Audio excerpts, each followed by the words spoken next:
वैष्णवी हगवण्याच्या आत्महत्येनंतर राज्यातील महिलांवरील अत्याचाराचा मुद्दा पुन्हा एकदा ऐरणीवर आलाय। राज्यात सरासरी दिवसाला 32 महिलांचा छळ होतो असं भरोसा सेलची आकडेवारी सांगते।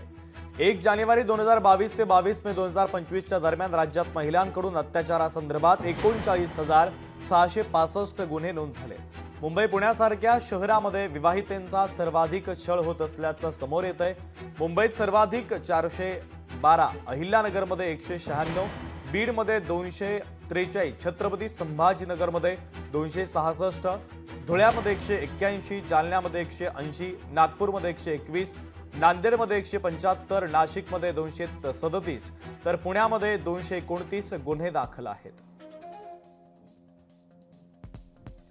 तर वर्षानुसार ही आकडेवारी आपण पाहूया। 2022 मध्ये एकूण गुन्हे दाखल झालेत 11,982, 2023 मध्ये गुन्हे दाखल झालेत 11,770 आणि 2024 मध्ये गुन्हे दाखल झालेले आहेत 11,177।